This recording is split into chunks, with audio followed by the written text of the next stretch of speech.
దేవుని నామకి స్తోత్రములు. మరి ఒకసారి మీ ముందుకు రావటానికి దేవుడి సమయాన్ని అనుగ్రహించినందుకై దేవునికి వందనాలు. ఈ దినం కొన్ని పాటలు పాడుకున్న తర్వాత దేవుని వాక్యంలోనికి వెళ్దాం.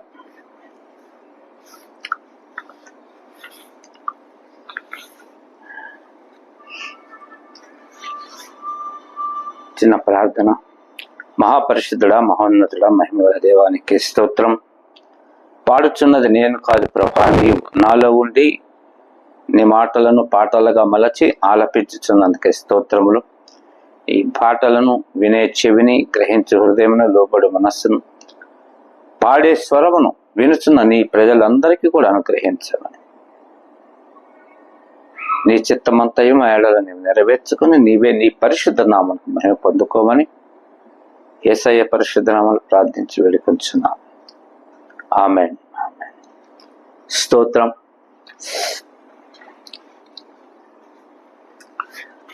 నీవు నా ఎడ చూపిన కృప మరువలేను యేసయ్యా. నీవు నా ఎడ చూపిన కృప మరువలేను యేసయ్యా. మరలించినావు నన్ను మరణము నుండి నీవయ్యా. మరలించినావు నన్ను మరణము నుండి నీవయ్యా. జీవించేదని సన్నిధిలో, జీవించేదని సన్నిధిలో అనుదినము నేనేసయ్యా. నీవు నా ఎడ చూపిన కృప మరువలేను యేసయ్యా. పుడమి పైన పాపినయ్యుండ పరిశుద్ధ రక్తముతో పరిహరించి నాడు నాదు పాపము నుండి నన్ను ప్రభు. పుడమి పైన పాపినయ్యుండ పరిశుద్ధ రక్తముతో పరిహరించి నాడు నాదు పాపము నుండి నన్ను ప్రభు. పాపరహితుడా నిన్ను దేవా, పాపరహితుడా నిన్ను దేవా, ప్రణుతింతును నేనేసయ్యా. నీవు నా ఎడ చూపిన కృప మరువలేను యేసయ్యా. నీవు నా ఎడ చూపిన కృప మరువలేను యేసయ్యా. మరణ పాత్రుడా నైన నన్ను మరణము నుండి మరలించితివి.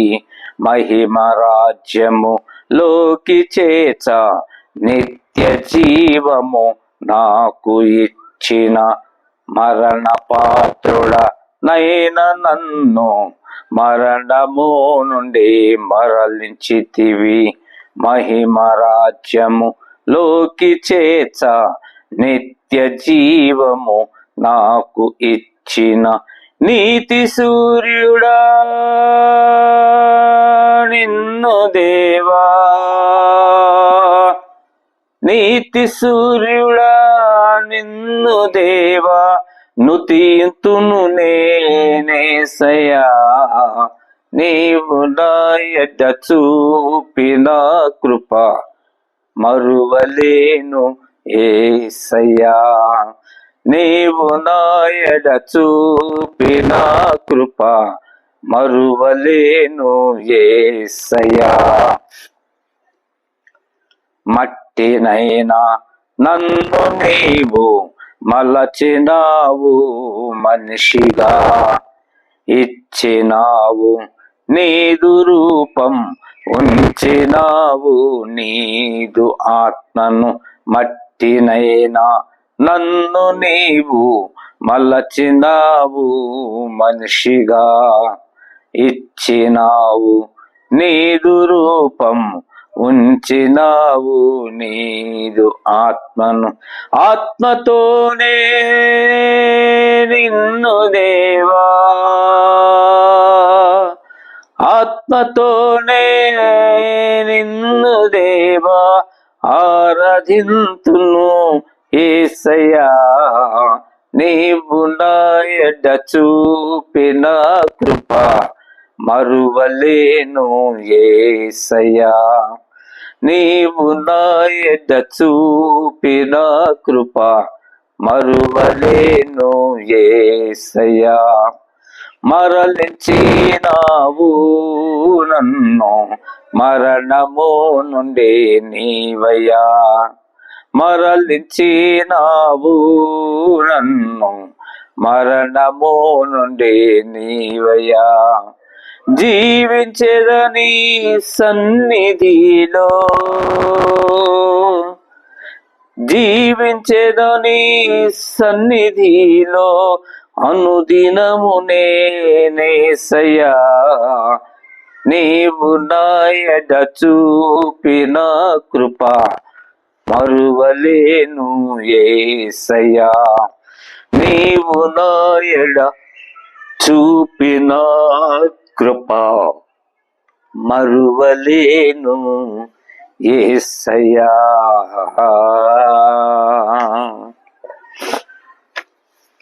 మరి ఒక పాట పాడుకుందాం.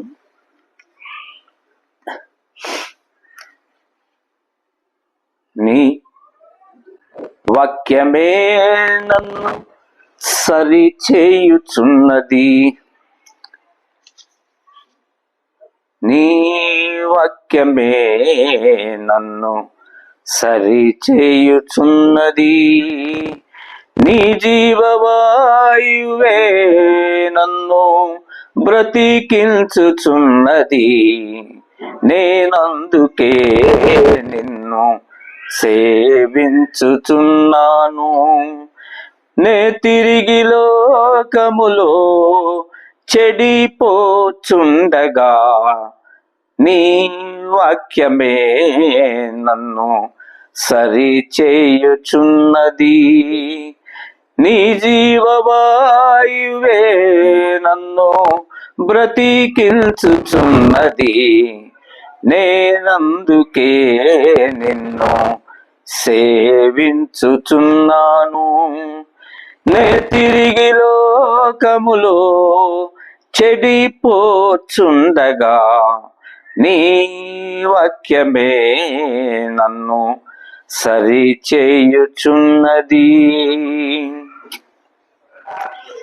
నీ రూపమే నాకు ఇచ్చావుగా,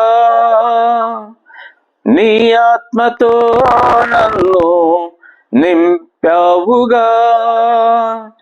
నీ రూపమే నాకు ఇచ్చావుగా, నీ ఆత్మతో నన్ను నింపావుగా. నీ మాటలే ఒక పాటగా నా పెదవిపై పాడగా, నా హృదయమే ఉప్పొంగెను నీ ఆత్మతో నన్ను నింపగా. నీ మాటలే ఒక పాటగా నా పెదవిపై పాడగా, నా హృదయమే ఉప్పొంగెను నీ ఆత్మతో నన్ను నింపగా. యేసయ్యా రక్షకా, నే నిన్ను విడువలేనయ్యా. యేసయ్యా రక్షకా, నే నిన్ను విడువలేనయ్యా. నేనందుకే నిన్ను సేవించుచున్నాను. నే తిరిగి లోకములో చెడిపోచుండగా నీ వాక్యమే నన్ను సరిచేయుచున్నది. నా పాపముల్ బ్రోవా నరరూపివైనావు, నా పాపముల్ కొరకై నీ రక్తము కార్చేవు, నా పాపముల్ బ్రోవా నరరూపివైనావు, నా పాపముల్ కొరకై నీ రక్తము కార్చేవు. నీ భయముతో చూచుచున్న నా పాప పరిహారి ఎవరని, నే వెదుకుచున్న నా రక్షణ ఆధారము యేసయ్యే. నే భయముతో చూచుచున్న నా పాప పరిహారి ఎవరని, నే వెదకుచున్న నా రక్షణ ఆధారము యేసయ్యే. నా హృదయము నీ ఆత్మతో నన్ను నింపుచుండగా, నా హృదయము నీ ఆత్మతో నన్ను నింపుచుండగా, నేనందుకే నిన్ను సేవించుచున్నాను. నే తిరిగి లోకములో చెడిపోచుండగా, నీ వాక్యమే నన్ను సరిచేయుచున్నది, నీ జీవవాయువే నన్ను బ్రతికించుచున్నది. నేనందుకే నిన్ను సేవించుచున్నాను. నే తిరిగి లోకములో చెడిపోచుండగా, నీ వాక్యమే నన్ను సరిచేయుచున్నది. హల్లెలూయా. దేవునికి స్తోత్రము.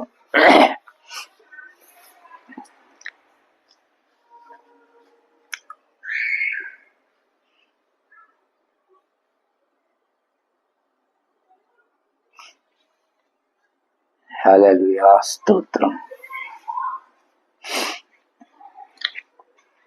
మరి యొక్క పాట చిన్న పిల్లల గురించి వ్రాయబడినటువంటి పాట ఇది. దీనిని మనం ఆలపిస్తాను, దయచేసి ఆలకించండి. చిన్ని చిన్ని పిల్లలము దేవునికెంతో ఇష్టలము, చిన్ని చిన్ని పిల్లలము దేవునికెంతో ఇష్టలము. మాయందే ఆ దేవుడు నివసించును ఎల్లప్పుడు, మాయందే ఆ దేవుడు నివసించును ఎల్లప్పుడు. చిన్ని చిన్ని పిల్లలము దేవునికెంతో ఇష్టలము, చిన్ని చిన్ని పిల్లలము. మా హృదయములలో మా మనసులలో ప్రతినిత్యము ఆ దేవుడు, మా హృదయములలో మా మనసులలో ప్రతినిత్యము ఆ దేవుడు నివసించును మాయందు ఎల్లప్పుడు. ఆ యేసయ్యా నివసించును మాయందు ఎల్లప్పుడు. ఆ యేసయ్యా. చిన్ని చిన్ని పిల్లలము దేవునికెంతో ఇష్టలము, మాయందే ఆ దేవుడు నివసించును ఎల్లప్పుడు, మాయందే ఆ దేవుడు నివసించును ఎల్లప్పుడు. చిన్ని చిన్ని పిల్లలము దేవునికెంతో ఇష్టలము, చిన్ని చిన్ని పిల్లలము. తన శిష్యులు మము ఆపగా వారించెను తన శిష్యులను, తన శిష్యులు మము ఆపగా వారించెను తన శిష్యులను. చిన్న పిల్లలు వారు దేవుని రాజ్యము వారిది, చిన్న పిల్లలు వారు దేవుని రాజ్యము వారిది. వారిని మీరు ఆపకుడి అని చెప్పెను ఆ యేసయ్యా, వారిని మీరు ఆపకుడి అని చెప్పెను ఆ యేసయ్యా. చిన్ని చిన్ని పిల్లలము, దేవునికెంతో ఇష్టలము. చిన్ని చిన్ని పిల్లలము, దేవునికెంతో ఇష్టలము. మాయందే ఆ దేవుడు నివసించును ఎల్లప్పుడు. మాయందే ఆ దేవుడు నివసించును ఎల్లప్పుడు. చిన్ని చిన్ని పిల్లలము, దేవునికెంతో ఇష్టలము. చిన్ని చిన్ని పిల్లలము. పెద్దలైన మీరు ప్రతినిత్యము మా కొరకై, పెద్దలైన మీరు ప్రతినిత్యము మా కొరకై ప్రార్థించుడి ప్రభు సన్నిధిలో. దినదిన వృద్ధి చెందగ మేము ప్రార్థించుడి ప్రభు సన్నిధిలో. దినదిన వృద్ధి చెందగ మేము చిన్ని చిన్ని పిల్లలము, దేవునికెంతో ఇష్టలము. చిన్ని చిన్ని పిల్లలము, దేవునికెంతో ఇష్టలము. మాయందే ఆ దేవుడు నివసించును ఎల్లప్పుడు. మాయందే ఆ దేవుడు నివసించును ఎల్లప్పుడు. చిన్ని చిన్ని పిల్లలము, దేవునికెంతో ఇష్టలము. చిన్ని చిన్ని పిల్లలము, దేవునికెంతో ఇష్టలము. చిన్ని చిన్ని పిల్లలము.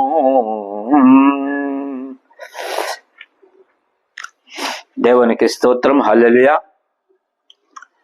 మరి వాక్యములోనికి వెళదాము. ఈ దినము వాక్య సందేశము,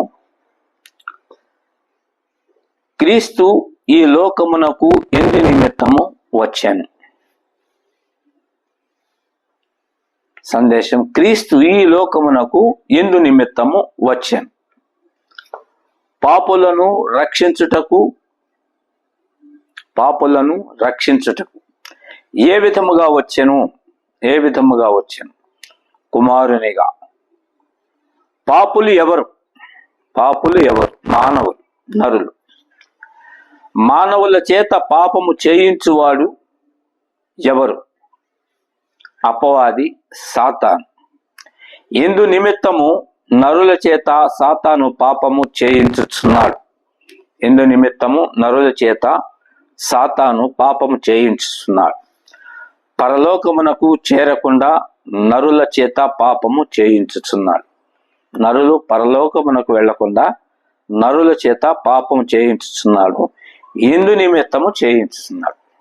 ఎందు నిమిత్తము చేయించుచున్నాడు అనే దానిని మనము ధ్యానించుకుందాము. ఇక్కడ యెహెజ్కేలు గ్రంథము 28వ అధ్యాయం 13 నుంచి 18 వచనాల దాకా మనం చదువుకుందాం.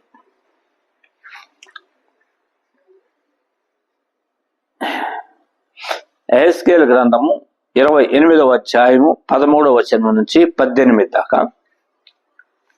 దేవుని తోటయగు ఏదెనులో నీ ఉంటివి. మాణిక్యము, గోమేధికము, సూర్యకాంతమణి, రక్త వర్ణపు రాయి, సిలిమాని రాయి, మరకతము, నీలము, పద్మరాగము, మాణిక్యము అను అమూల్య రత్నములతోనూ బంగారముతోనూ నీవు అలంకరింపబడి ఉన్నావు. నీవు నియమింపబడిన దినమున పిల్లన గ్రోవులు వాయించువారును నీకు సిద్ధమైరి. అభిషేకము నొందిన కెరూబువై ఒక ఆశ్రయముగా నీ ఉంటివి. అందుకే నేను నిన్ను నియమించితిని. దేవుని ప్రతిష్ఠింపబడిన పర్వతం మీద నీ ఉంటివి.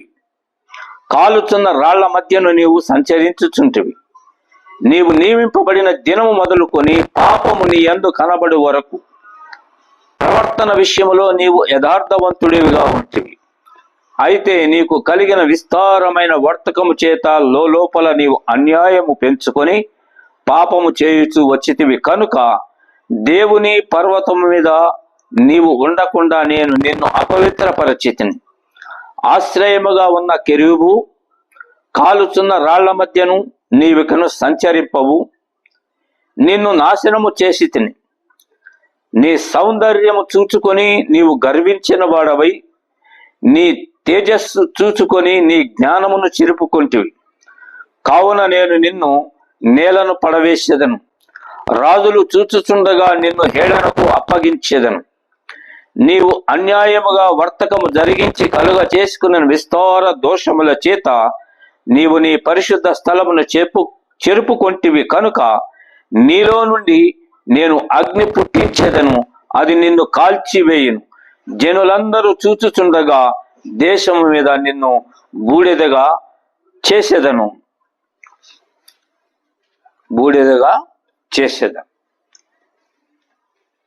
చిన్న ప్రార్థన చేసుకుందాం. మహాపరిశుద్ధుడైన తండ్రి, మహోన్నతుడ, మహిమగల దేవ, యేసయ్య నీకే స్తోత్రము. ఈ చదవబడినటువంటి వాక్యములోని భావములను మాకు తెలియచేసి నీ యొక్క చిత్తము మా ఎడల ఏమై ఉన్నదో దాన్ని నెరవేర్చుటకై నీవు ఈ వాక్యమును వ్రాయించి ఇచ్చినావు. నీవు ఎవరిని ఏర్పాటు చేసావో, వారి ఏ విధముగా తమ యొక్క పరిశుద్ధతను చెరుపుకుంటే వారిని నేల మీద పడవేసావో ఈ వాక్యములో నీవు తెలియచేయుచున్నావు. జ్ఞానము లేని వాడను ప్రభా, జ్ఞానాత్మను అనుగ్రహించి నీ వాక్య మర్మమును నీవు బయలుపరచి నాలో నీవుండి నీవు నాతో నీ ప్రజలతో మాట్లాడి నీ వాక్య భావమును మాకు తెలియచేయమని యేసు పరిశుద్ధమును ప్రార్థించి వేడుకొంచున్నాము తండ్రి. ఆమెన్. హల్లెలూయా. ఇక్కడ చదవబడినటువంటి వాక్యములో దేవుని తోటయగు ఏదేనులో నీవు ఉంటివి అని లూసిఫర్ గురించి దేవుడు చెప్పుతున్నారు. లూసిఫర్కి అధికమైన ఆధిక్యత పరలోకములో దేవదూతలందరి మీద ఆధిక్యతను ఇచ్చాడు. నాయకునిగా ఏర్పాటు చేసినప్పుడు లూసిఫరు నాయకుడైనాడు. నాయకుడైన తర్వాత యథార్థముగా నియమించబడిన దినము నుంచి తనలో పాపము కనబడి వరకు కూడా యథార్థముగా ఉన్నాడు. ఎలా పాపము కనబడినదంటే, దేవుడు ఒక్కడే, ఆయన నాకు ఒక్కడికే ఆజ్ఞాపిస్తే నేను ఆజ్ఞాపించగా ఇన్ని లక్షల మంది కోట్ల మంది దేవదూతలు వింటున్నారు కనుక దేవుడు గొప్ప, నేను గొప్ప. దేవుడు నాకు ఒక్కడికే చెప్తున్నాడు, నేను విని వీళ్ళకి చెప్పి ఇన్ని కోట్ల మంది అంగీకరిస్తున్నారు, నా మాటకు లోబడుతున్నారు కనుక నేనే గొప్ప అని దేవుడితో తను సమానునిగా చేసుకోవాలని చెప్పేసి లూసిఫరు ఆలోచించాడు. దేవుడితో తన సింహాసనం సమానంగా చేసుకోవాలని ఆలోచన చేస్తే ఆ ఆలోచనే పాపమైపోయినది. అందుకే ప్రభు అంటున్నాడు, పాపము నీ యందు కనబడక వరకు ప్రవర్తన విషయంలో నీవు యథార్థవంతుడిగా ఉంటివి. ప్రవర్తన విషయంలో యథార్థవంతుడిగా నువ్వు ఉన్నావు. నీ ఒక్కడే వచ్చేసి నా దగ్గరికి వచ్చేసి నన్ను గణపరిచి నేను చెప్పిన మాటలను, ఆజ్ఞలను వాళ్ళకి నువ్వు చెప్తుంటే వాళ్ళు నీ మాట వింటున్నారు. వింటుంటే అప్పుడు నీలో ఒక ఆలోచన వచ్చింది. ఆ ఆలోచన బట్టి నీలో పాపం కనబడింది కనుక నిన్ను కొనియాడేవారు. నువ్వు నియమించబడినప్పుడే నిన్ను పొగుడుతూ వచ్చారు చాలా మంది. పిల్లను గురువులుదేరు అనగా ఘనపరిచారు వాళ్ళని, అంటే పొగడతలతో ముంచేసినారు. అందుని బట్టి గర్వించేసి దేవుని సింహాసనముతో సమానునిగా చేసుకోవాలని చెప్పేసి అని అనుకున్నాడు. ఆయన అనుకున్నప్పుడు ఆ పాపం కనబడగానే దేవుడు అంటున్నాడు, ఆశ్రయముగా ఉన్న కెరూబు కాలుచున్న రాళ్ల మధ్యను నీవికను సంచరింపవు, నిన్ను నాశనము చేసి. ఆశ్రయముగా ఉన్న ఒకప్పుడు అందరి మీద అధికారం చెలాయించి ఒక ఆశ్రయముగా నీవు ఉన్నావు. కాలుచున్న రాళ్ల మధ్య, కాలుచున్న రాళ్ళగా దేవుని సముఖములో ఉన్నటువంటి దేవుని సన్నిధి అగ్నితో నిండి ఉన్నది కనుక ఆ అగ్నిలో నీవు సంచరిస్తూ ఉన్నావు. అప్పుడు దేవదూతలందరూ పరిశుద్ధులు, అగ్ని లాంటి వాళ్ళు కనుక వాటిని సంబోధించు కాలుచున్న రాళ్ల మధ్యన నీవు సంచరించుతున్నావు. అంటే దేవుని ఆత్మల, దేవదూతల మధ్యలో నీవు సంచరిస్తూ ఉన్నావు. నీవికను సంచరించకుండా నీళ్ళు ఎప్పుడైతే వచ్చిందో అహం, దాన్ని బట్టేసి నిన్ను నేను నాశనం చేసేసానని చెప్పేసి నీ సౌందర్యమును చూసుకుని గర్వించిన వాడవై నీ తేజస్సును చూసుకుని జ్ఞానము చెరుపుకొంటివి. నీ సౌందర్యాన్ని చూసి నీ జ్ఞానాన్ని నువ్వు చెరుపుకున్నావు. దేవుడు అధికమైన జ్ఞానము నీకు ఇస్తే, ఆ జ్ఞానాన్ని ఏది మంచో చెడో గ్రహించేటువంటి జ్ఞానము నీకు ఇస్తే, మంచిని అనుసరించుకున్న చెడు ఆలోచన కలిగినది కనుక నేను నిన్ను నేలను పడవేస్తానంట. నేల మీద నిన్ను పడవేస్తా, పరలోకంలో ఉండటానికి వీల్లేదు, నేల మీద పడవేస్తానని చెప్తూ రాజులు చూచుచుండగా నిన్ను హేళనకు అప్పగించేదను. ఆ రాజులు అనగా ఇక్కడ రాజులు ఎవరంటే సేవకులే. దేవుని యొక్క సేవకులు చూస్తుండగా నిన్ను నేల మీద పడవేసేసాడు. వాడికి అధికారం లేదు. దేవుని సేవకుల ముందోడు ఏమి చేయటానికి కూడా అధికారం లేదు.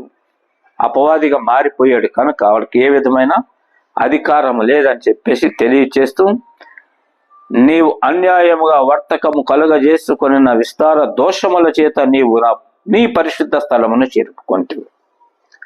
అన్యాయముగా నువ్వు చేసిన వ్యాపారములను బట్టి, ఆలోచనలను బట్టి నీవు నీ పరిశుద్ధతను చెడగొట్టుకున్నావు.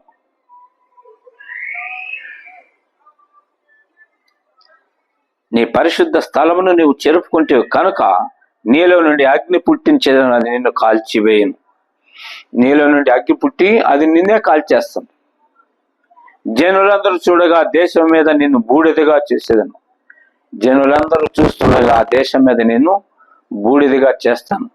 అగ్నిలో తనలో నుంచి అగ్ని పుట్టి తనను కాల్చివేసినప్పుడు వాడు బూడిదిగా మారిపోయాడు అనే దానిని ఇక్కడ సూచిస్తూ తెలియజేస్తున్నాడు.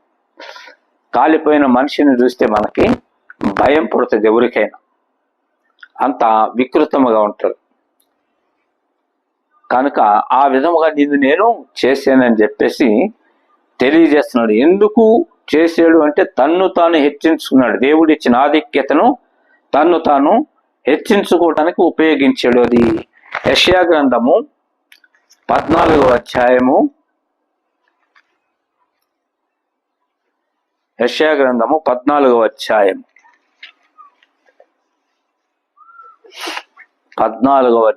12, 13, 14, 15 వచనాలు మనం చదివితే ఇక్కడ పాతాళములో ఉన్నటువంటి ఆత్మలన్నీ కూడా అపవాదిని అడుగుతున్నాయి. తేజో నక్షత్రమా, వేకువ చుక్క, నీ వెట్లు ఆకాశము నుండి పడితివి. తేజో నక్షత్రమా, వేకువ చుక్క, నీ వెట్లు ఆకాశం నుండి పడిపోయావు. జనములను పడగొట్టిన నీవు నేల మట్టము వరకు ఎట్లు పడి నరకబడితివి. జనాలను పడగొట్టేసే పాపముల చేత దేవుని సన్నిధి నుంచి పడగొట్టి దేవుని శిక్షకు గురి చేయించేసావు. అలాంటి వాడు నీవు కూడా నరకబడి నేల మట్టం వరకు పడదోయబడ్డావు అని పాతాళములో ఉన్న ఆత్మలు వాడు పడిపోగా అక్కడ అవి అంటున్నవి, నీవు ఒక తేజో నక్షత్రముగా ఉన్నావు, వేకువ చుక్కగా ఉన్నావు, నువ్వెట్లు పడిపోయావయ్యా ఆకాశం నుండి అని తెలియజేస్తూ, ఎందుకు పడిపోయి నేను ఆకాశమునకు ఎక్కిపోయేదను, దేవుని నక్షత్రములకు పైగా నా సింహాసనమును హెచ్చింతును, ఉత్తర దిక్కుననున్న సభా పర్వతం మీద కూర్చుందును, మేఘ మండలం మీదకి ఎక్కెదను. నువ్వు హెచ్చించుకుని ఆకాశ మండలానికి ఎక్కిపోతావు. దేవుని నక్షత్రాలకు పైగా ఉండి నా సింహాసనాన్ని హెచ్చించుకుంటానని చెప్పేసి నీవు అనుకున్నావు. ఉత్తర దిక్కునున్న సభా పర్వతం మీద కూర్చుందును. ఉత్తర దిక్కునున్న సభాపర్వతం మీద, సభాపర్వతం దేవుని సింహాసనం మీద కూర్చోవాలని చెప్పేసి అని అనుకున్నాం. మేఘ మండలం మీదకి ఎక్కేదను, మేఘ మండలం మీదకి నేను ఎక్కిపోయేదని అని చెప్పేసి అనుకుని మహోన్నతునితో నన్ను సమానునిగా చేసుకొందును అని నీవు మనసులో అనుకుంటేవి కదా.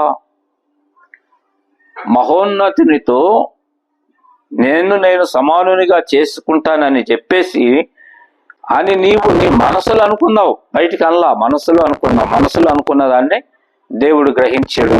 అందుకే యెహెజ్కేలు గ్రంథంలో కాల్చి పడేసాడు. అది నీ మనసులో అనుకుంటేవి కదా. నీవు పాతాళమునకు, నరకములో ఒక మూలకు త్రోయబడితివే.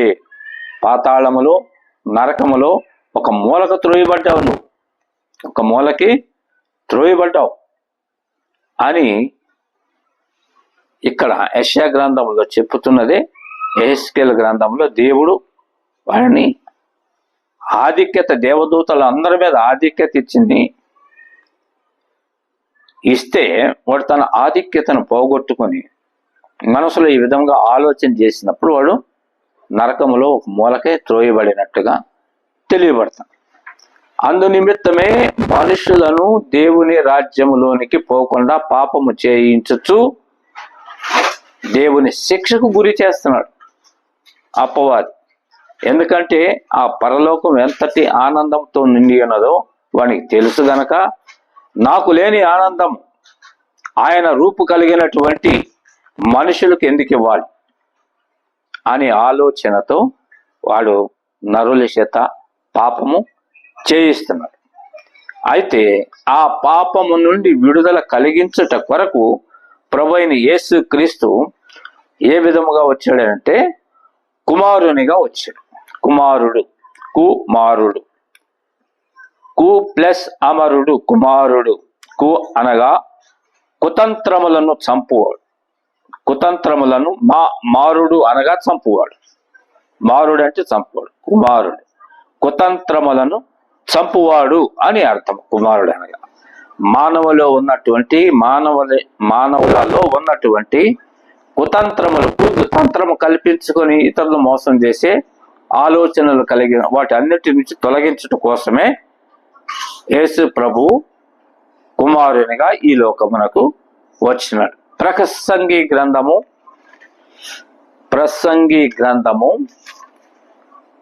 4వ అధ్యాయము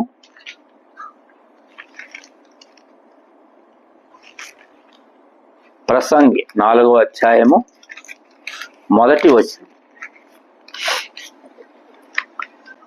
పిమ్మట సూర్యుని క్రింద జరుగు వివిధమైన అన్యాయ క్రియలను గురించి నేను యోచించి తిని, బాధింపబడువారు ఆదరించు దిక్కులేక కన్నీళ్లు విడిచెదరు. వారిని బాధ పెట్టివారు బలవంతులు గనక ఆదరించువాడెవడునూ లేకపోయాను. సూర్యుని కింద జరుగుతున్నటువంటి అన్యాయ క్రియలను బట్టి యోచన చేశాడంట. ఎవరు? సొలొమోను మహారాజు. యోచించే బాధింపబడువారు ఆదరించు దిక్కు లేక కన్నీళ్లు విడుస్తున్నారు. బాధలలో ఉన్నటువంటి వాళ్ళని ఆదరించేవాళ్ళు ఎవరు లేక వాళ్ళు కన్నీళ్లు కార్చి ఏడుస్తున్నారు. వారిని బాధ పెట్టేవారు బలవంతులు గనక ఆదరించేవాడు ఎవడు లేకపోయాను. బలవంతులు బలహీనులని బాధల పాలు చేస్తుంటే ఆదరించేవాడు ఎవరు లేకపోతే ఆ బలహీనులను ఆదరించుట కొరకు ప్రభువైన యేసుక్రీస్తు కుమారుడిగా ఈ లోకములోనికి వచ్చాడు. ఎట్లా వచ్చాడంటే యెషయా గ్రంథము మళ్ళీ చూడాలన్న. యెషయా గ్రంథము 9వ అధ్యాయము 6వ వచనం. 9:6. ఏలయనగా మనకు శిశువు పుట్టెను, మనకు కుమారుడు అనుగ్రహింపబడెను, ఆయన భుజముల మీద రాజ్యభారముండును. ఆశ్చర్యకరుడు, ఆలోచనకర్త, బలవంతుడైన దేవుడు, నిత్యుడగు తండ్రి, సమాధానకర్తయగు అధిపతి అని అతనికి పేరు పెట్టబడును. 5 పేరులు కలిపి ఒక పేరుగానే ఆయనకి పెట్టబడింది. మొదట ఏంటి? ఆశ్చర్యకరుడు. ఆయన ఏ క్రియలు చేస్తాడో ఆశ్చర్యం తెలియదు, ఎప్పుడు ఏం చేస్తాడో తెలియదు. ఆలోచనకర్త, ఆలోచన ఇచ్చేవాడు ఆయనే. మనకి ఏది మంచో చెడు గ్రహించగలిగేటువంటి ఆలోచన ఇచ్చేవాడు కూడా ఆయనే. బలవంతుడైన దేవుడు, బలము కలిగిన బలవంతుడైన దేవుడైన, నిత్యుడగు తండ్రి, నిత్యము ఉండేవాడు తండ్రి, సమాధానకర్తయగు అధిపతి. సమాధానమునకు కర్త అని దానికి అధిపతి, సమాధాన పరిచేవాడు అధిపతి అని అతనికి పేరు పెట్టబడింది. ఆ శిశువుకి పేరు పెట్టబడుతుంది ఈ 5. ఆశ్చర్యకరుడు, ఆలోచనకర్త, బలవంతుడైన దేవుడు, నిత్యుడికి తండ్రి, సమాధానకర్తయగు అధిపతి. అని అతనికి పేరు పెట్టబడి. ఇవి బహువచనము, ఇక్కడ ఒక వచనం, ఏకవచనం.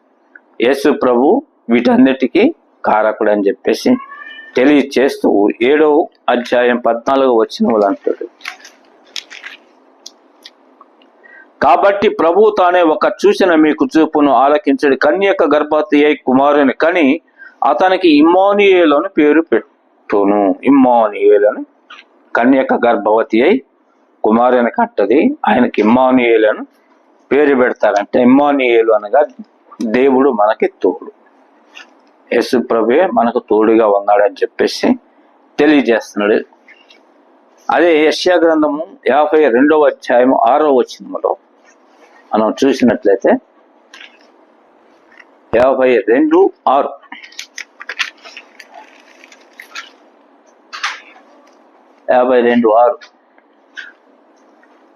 5-6 వచనాలు మనం ధ్యానించినట్లయితే ఇక్కడ, నా జనులు ఊరకయ్యే కొనిపోబడుతున్నారు, వారిని బాధపరచువారు వారిని చూచి గర్జించుచున్నారు.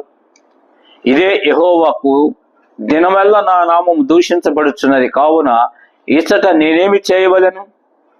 ఇదే యెహోవాకు, నా జనులు నా నామము తెలుసుకొందురు, నేను ఉన్నానని చెప్పువాడను నేనే అని వారు ఆ దినమున తెలుసుకొందురు. ఆ దినమున తెలుసుకుందరు. నా ప్రజలు ఊరకనే కొనిపోబడుతున్నారు, ఊరకనే డబ్బులు ఇచ్చుకారు, ఊరకనే పాపానికి అమ్ముడుపోతున్నారు. దినమల్ల నా నామం దూషించబడుతుంది. అవును, దినము నా నామం దూషించబడుతుంది. కావున నేను ఇక్కడ ఏం చేయాలా? పరలోకములో ఉండి నేనేం చేయాలా? కాబట్టి నేను వెళ్ళాలా అని చెప్పేసి దేవుడు అంటాడు, నా జనుడు నా నామం తెలుసుకుందరు, నేను ఉన్నానని చెప్పువాడు నేనే అని వారు ఆ దినమున తెలుసుకుందరు. వారు ఆ దినమున యేసు ప్రభు వచ్చినప్పుడు ఈయనే మనకు దేవుడు, ఈయనే మనకు రక్షకుడని ఆ దినమున తెలుసుకుంటారని చెప్పేసి, బాధలో ఉన్నటువంటి వారు, శ్రమలలో ఉన్నటువంటి వారు, వారిని బలవంతులు బాధ పెట్టుచుండగా వారి నుండి విడిపించేవాడు ఈయన తప్ప ఇంకెవడు లేడని చెప్పేసి ఆ దినాన తెలుసుకుంటారని తెలియచేస్తున్నాడు. మత్తయి సువార్త 1వ అధ్యాయము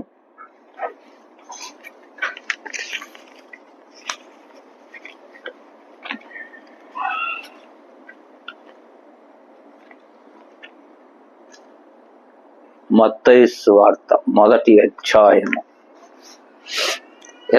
22, 23 మనం చూసుకున్నట్లయితే, ఆమె ఒక కుమారుని కనును, తన ప్రజలను వారి పాపముల నుండి ఆయనే రక్షించును గనుక ఆయనకు యేసు అను పేరు పెట్టుదు అనేను. ఇదిగో కన్యక గర్భవతి అయి కుమారుని కనును, ఆయనకు ఇమ్మానుయేలు అను పేరు పెట్టుదురు అని ప్రభు తన ప్రవక్త ద్వారా పలికిన మాట నెరవేరినట్లు ఇదంతయు జరిగెను. ఇమ్మానుయేలను పేరునకు భాషాంతరమున దేవుడు మనకు తోడని అర్థం. ఇక్కడ స్పష్టంగా మళ్ళీ కుమారుడిగా వచ్చేసి ఆయన మన నిమిత్తమై, మన అపరాధముల నిమిత్తమై శిక్ష అనుభవించినట్లుగా మనకి తెలియబడుతుంది. ఇక్కడ కుమారుడిగా వచ్చినది మాత్రమే మనకు కావాలి. తర్వాత ఆయన చేసింది ఏంటో తర్వాత చూద్దాం. కీర్తన 2వ అధ్యాయము 12వ వచనం, కీర్తనల గ్రంథము 2వ అధ్యాయము 12వ వచనములో కూడా చెప్తాడు, ఆయన కోపము త్వరగా రగులు కొనును, కుమారుని ముద్దు పెట్టుకొనుడి, లేని ఎడల ఆయన కోపించును, అప్పుడు మీరు త్రోవ తప్పి నశించెదరు, ఆయనను ఆశ్రయించువారు ధన్యులు. ఇక్కడ దేవునికి కోపము త్వరగా వస్తుందంట కనుక కుమారుని ముద్దు పెట్టుకొనుడి, లేని ఎడ ఆయన కోపించును. కుమారుని ముద్దు పెట్టుకొనుడి అనగా యేసు క్రీస్తు నందు మీరు రక్షణ పొందుకోండి, లేకపోతే ఆయన కోపగించాడు. ఆయన కోపం వచ్చిందంటే మనం నశించిపోతాం. కనుక కుమారుని ముద్దు పెట్టుకుని యేసు క్రీస్తులోనికి మనము రావాలా. ఆయన నామమున బాప్తిసం పొందుకున్నప్పుడు మాత్రమే దేవుని యొక్క ప్రేమ మనపై చూపుతాడు, లేకపోతే కోపగిస్తాడు అనే దానిని చెప్పి తెలియచేస్తూ, ఆయన కోపగించి అప్పుడు మీరు త్రోవ తప్పి నశించేదరు. త్రోవ తప్పి నశించిపోతారు. ఆయన కోపం వచ్చిందంటే ఆయన త్రోవలో లేరు కనుక ఆయన మిమ్మల్ని నశింప చేస్తాడు అనే దానిని సూచిస్తూ తెలియచేస్తున్నాడు. ఈ వచనములో. యోహాను సువార్త 3వ అధ్యాయము 36వ వచనం. యోహాను సువార్త 3వ అధ్యాయము 36వ వచనం. కుమారుని యందు విశ్వాసముంచువాడే నిత్య జీవము గలవాడు. కుమారునికి విధేయుడు కానివాడు జీవము చూడడు గాని దేవుని ఉగ్రత వాని మీద నిలిచి ఉండును. కుమారుని యేసుక్రీస్తునందు విశ్వాసముంచిన వాడు మాత్రమే నిత్య జీవము గలవాడు. ఆయనకు విధేయుడు కానివాడి మీద దేవుని కోపము ఉంటది అని తెలియజేస్తుంది. యేసుక్రీస్తులో ఉంటేనే మనము దేవుని యొక్క కృపను పొందుకోగలము, రక్షణ పొందుకోగలము, ఆయన ప్రేమను పొందుకోగలము. లేకపోతే యేసుక్రీస్తు నందు లేకపోతే ఆయన కోపం మన మీదకి వస్తుంది, మనం నశించిపోతాం అని వాక్యము ద్వారా తెలియజేస్తున్నాడు. కనుకనే 116వ కీర్తనలో 116వ కీర్తన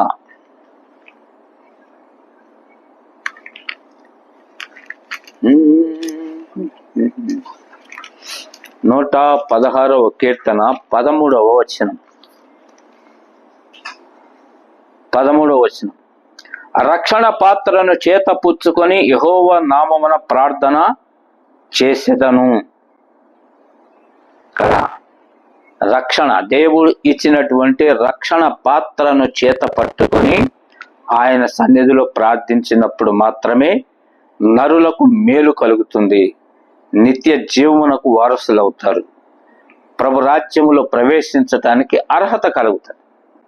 అది లేకపోతే ప్రభువునందు మనం విశ్వాసం లేకుండా ఇష్టానుసారంగా ప్రవర్తిస్తే దేవుని రాజ్యమునకు మనం వారసులం కాలేము, నాశనములోకి వెళ్ళిపోతాం. అందుకని చెప్పేసి ఇక్కడ రక్షణ, ప్రభు యొక్క రక్షణ పాత్ర మనం చేత పట్టుకొని ఆయన పాదముల చెంత ప్రార్థించుచు పరలోక రాజ్యమునకు పోయేవారిగా ఉండాలని ప్రభు కోరుకుంటున్నాడు. ప్రభు చూపిన మార్గములో మనం చర్యించాలి, మన ఇష్టానుసారంగా ప్రవర్తించకూడదు. రక్షణ పొందుకున్నాం, నాకు పరలోకం వచ్చేసింది అని అనుకుంటే అది మన యొక్క అవివేకం.